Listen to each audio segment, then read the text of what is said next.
Welcome to Tales Beyond Threads. Dive into the most intriguing Reddit stories from across the internet. Sit back, relax, and let the stories unfold. You want to micromanage 30 people? Sir, yes, sir. My girlfriend was having issues with her micromanaging boss and made me remember this orchestrated malicious compliance we did back around 200304 when I was working for a consulting company. The client we were working for was a bank that had us working from the -2 basement, which consisted on a warehouse full with ATM replacements parts and another retrofitted warehouse with desks for us. You can imagine the type, flickering neon lights, ventilation columns. Only thing resembling a window was a poster of a window the consulting company hung up on one wall. Cell phones weren't that common then, internet was kinda on, but everything was blocked because of the bank's firewall. We had to access Google via IP address. Working there was hard. Only distraction was having a talk around the water cooler and going upstairs to get a coffee. We were like 30 people, split into 2 big teams doing COBOL and 1 smaller one doing web, .NET and whatever else somebody asked the manager to deliver. I was part of the smaller one. The client asked us to track how long it took to finish each task. This was handled by each of the 3 team leaders, and people had a little bit of leeway on how to report hours spent. So each team member would tell team leader whenever a task was finished and how long it took. It worked pretty well because team leaders were chill and the guys were serious and didn't slack much. The manager, let's call him micromanager, since he was all about micromanaging, but also because he was short AF calls me one. I was kind of jack of all trades back then, and my team leader TL is in team leader, but also he was tall AF, so too long one day and says, "Look guys, I have a feeling we are not working hard enough. I need to be able to report the exact amount of time we spend on each task to the client. I want you to have some kind of software so people can input the time they spend on each thing." TL tries to explain that the current system in place works rather well and there's no need to change the status quo, that the numbers were accurate and such. Micromanager says that it's not enough, that people are wasting time and he wants accurate tracking. I was like 22 to 23 at that time, first job, but TL had a knack for malicious compliance. So he designed the system. It consisted on a little traffic light in the taskbar. Red meant you were assigned, yellow meant a temporary stop, green meant unassigned. In order to change from one color to the other, a pop-up appeared and you had to input the reason for the change. Then we created a web page that summarized and presented the data anonymously. It also had an export button so Micromanager could check and use it to report himself, faster than how the team leaders were doing it at least. That was Micromanager's idea. We installed this in every computer and showed how it worked to Micromanager. He was happy and told us to explain the system to the team in order to start the trial run of the idea right away. So we did. TL gathered every single team member and told them that Micromanager wanted an exact tracking of each one. He repeated time and time again the word exact, like probably 50 times in 5 minutes. He also said that the next day would be a trial run for the software. So 30 team members understood right away and complied, in an exact way. Here's an example on some of the things I remember. I might remember some of this one's a little embellished. It's been a while as highlights from the report with time added up after the trial day. Arrival taking coat off, no hanger available, tried to hang it on top of other coat, both fell. 5 minutes. Cough attack, had to get a glass of water. 5 minutes. Joke, morale booster. 2 minutes. Lost track of thought. Realized I was looking at the poster of a window instead of a window. 3 minutes. Gone to the toilet. This was like 400 minutes or so, 30 people, 2 times in the day or so. Discussing last night's football match. 50 minutes. Air too cold, had to ask maintenance to up the temp. 4 minutes. Somebody asked temp to up the temp. Now everybody is sweating. Had to ask them to lower temp. 2 minutes. Inputting change of state in traffic light app. Something like 2 hours in total. And the list kept going and going and going. The real data was also there, but it was practically unusable. Before leaving the office, TL called his team, and we had a really good laugh reading the list. The next day, when we arrived, Micromanager called TL, told him something, and TL asked me to uninstall the traffic light app from every computer. Too long didn't read. Micromanager asks to track exact time spent on each task, even though the old way of tracking was working. We create an app and everyone goes into extremely detailed mode, so data is lost in a heap of unusable data. Micromanager backs down on request. Lost track of thought. Realized I was looking at the poster of a window instead of a window. 3 minutes. This one got me. LOL. A place I worked at had to wall off a bunch of managers' windows due to government security mandates, so the admin bought them each a window of opportunity poster and hung them where the actual windows used to be. She was a true sass queen.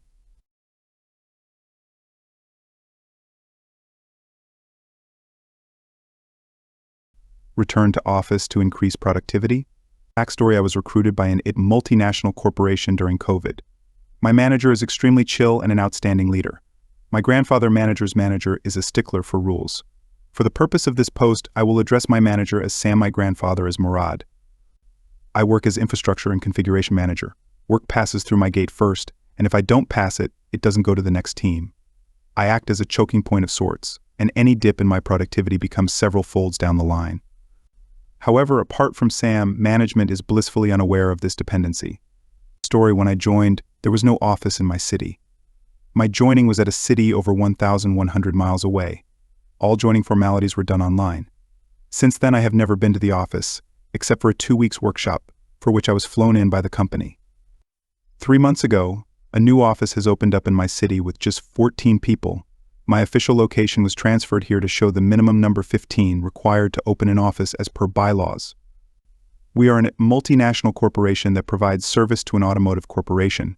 My work is completely remote, so I never need to go to the office. I also really enjoy WFH. The company started elective WFO last year hybrid at the beginning of this year, but everything was mostly dependent on manager's approval. Sam is on site in a different country. He has never asked any team member to work from office. Murad, on the other hand, expects everyone to return to the office full-time. Usually we are protected from this by Sam. Recently, Sam is transferred to a different team in the same project, and a different guy is now managing our team. Sam remains as my manager, but I no longer get to collaborate with him on my work, which is a huge bummer. The new guy is new to the company and easily swayed by Murad. Murad is originally from my city and decides to come back to his city to oversee the new office. The first thing he decides is everyone in the city should work from office. The other 14 are not affected, as they were already working from office. They work with specialized hardware that is only available at the office. The only one affected is me. I try to tell him that this will reduce my productivity. He is not convinced. I discuss my situation with Sam. He sympathizes but is not in a position to do something about it. Now, I am a tall guy with several orthopedic challenges. I need my workstation chair of specific dimensions. At home, I have set it up over the last 3 years, but setting the same thing up at a new office is troublesome. However, I have been ordered to return to the office. QMC.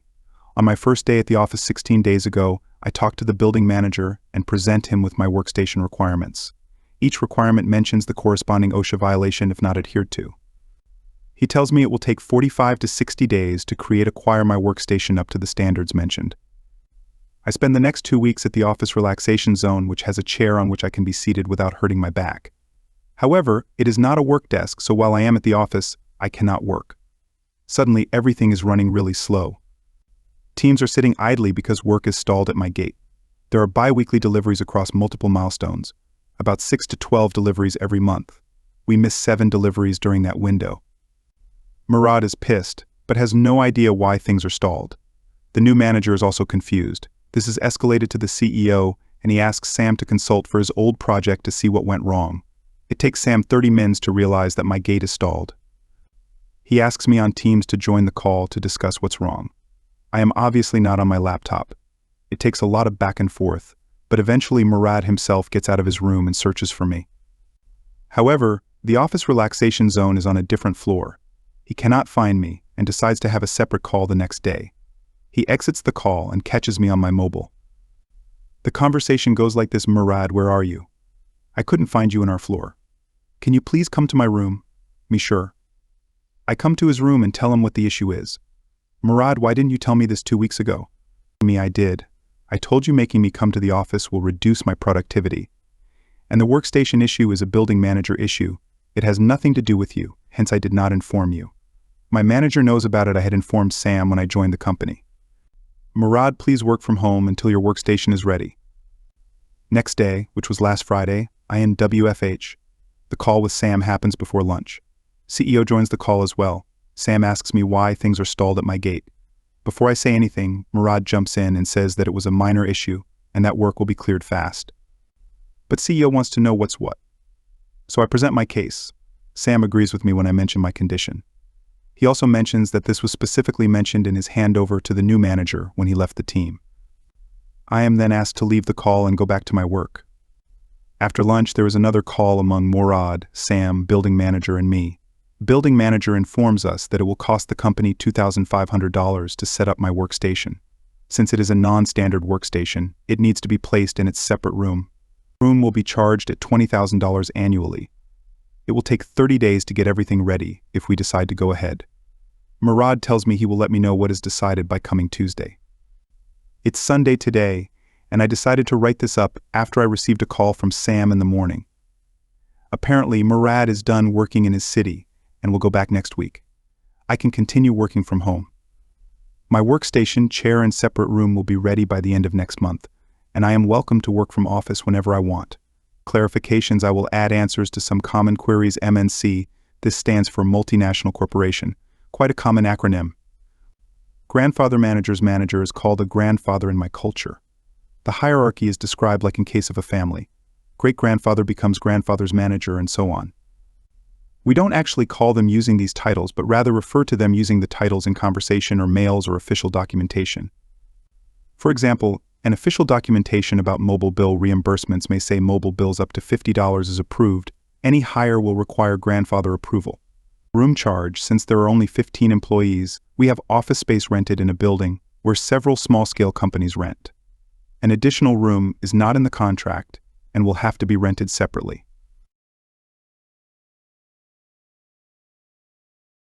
I can't believe they're actually going forward with the in-office setup at that cost when you obviously are able and prefer to work at home and have no need to ever be in the office except to make Murad happy during his infrequent visits. CEO or CFO should probably have been looped in on that last call. If they had any sense, they would have nearly choked at that cost and then put the kibosh on moving forward with the plan for absolutely no good reason.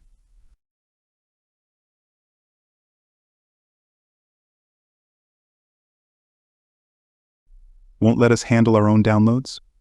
No problem. Too long didn't read a small e-com I worked at had a horrible tech group that made a massive mistake. After getting roasted by everyone, they retaliated by blocking everyone's ability to download, update any software call, any APIs without their approval. We retaliated by increasing API calls and library updates, costing them hours every day, and getting them yelled at by the CEO for all reporting breaking. I worked for a small e-com company that had an odd dynamic between the CEO and the head of tech. There was a messy divorce between the two and the CEO and CTO, and the CEO hired a new director of tech, who hired another guy as his head of BI in Delaware. Initially they seemed fine and they talked about all their plans about how they were going to fix all the old code that did make the systems and websites slow and potentially crash. But as time went on, we all learned that these guys were literally just talk. They couldn't deliver anything they promised, were very arrogant, and took to taking 2 to 3 hour lunches at the bar and getting drunk. But because they kissed the CEO's ass, and because he hated the old CTO, he kept forgiving them, in spite of frequent protesting from the other teams in the company. One day everything seemed to go awful. I lead the DS Analytics team at that time, and had a report that pulled in internal stats, as well as API calls to Google and Adobe. Our live reporting showed that our conversion rate had fallen off, and a quick check with the members of tech that were old hires of the old CTO and very reactive and competent confirmed that the website had suddenly gone down around 9:30 a.m. We called director and the buy guy, but nobody could get a hold of them. They rolled into work much later after the issue had been resolved. Everyone was pissed we could reach them, but they claimed to just be heroes that quickly handled the issue, which they stated definitively was a DDoS attack that they eventually managed to thwart. But soon the other tech guys that were there shared data that showed certain metrics were not acting consistently with a DDoS attack. After some pressure, we learned the head of BI was taking some randos through a tour of the offsite servers, saw a loose cable on the ground, picked it up, and just plugged it into some slot, which created a feedback loop or something that crashed the site. They had then gone to the bar, and when they noticed the calls, they raced back, unplugged the cable, and then rebooted the servers, causing everything to work again. They got ripped to shreds for their awful behavior. Even the CEO piled on. The two jackasses never fully admitted this was the cause, claiming that it was a DDoS attack and a coincidental and exactly timed feedback on the servers. This is when they got petty. Claiming security was bad, they removed everyone's ability to download, upgrade, call any API without them signing off on literally everything. They hoped this would punish us all, and initially we were really upset, but the CEO was back to supporting their shenanigans. That's when inspiration hit. Everyone impacted tried to do as any new downloads and updates we could possibly do. In particular, my team, using primarily R and Python at the time, began to require checks to upgrade every library in our code base, and created several scripts that had no real purpose other than to load lots of libraries, hit APIs, and make plots. These tech guys didn't know how to read either language, and while they suspected shenanigans, they couldn't prove it. It got so bad they would have to spend hours every morning with our team approaching every check with a password entry. The best came when they went into our code that was functional and commented out all API calls. The scripts failed to run, and an important automated report couldn't be updated, leading to the CEO being unable to update his presentation for the board. We showed him the commit that the buy guy had made and what he had done without consulting us. The CEO screamed at the guy for 30 to 40 minutes and was threatening to fire the guy. The arrogant jerk was reduced to tears and was crying and begging to keep his job. They immediately announced a new security patch and let us all download everything. I got a new gig shortly after, but found out the two eventually were fired for incompetence and being drunk on the job. One of the awesome original tech guys is now running everything, and as near as I know, there haven't been any major problems since. Our Tales from Tech Support would love this. That's fantastic. Teach them the errors of their ways. Thanks for watching Tales Beyond Threads. If you enjoyed the stories, don't forget to like, comment, and subscribe. Hit the bell icon to stay updated on our latest tales. See you next time.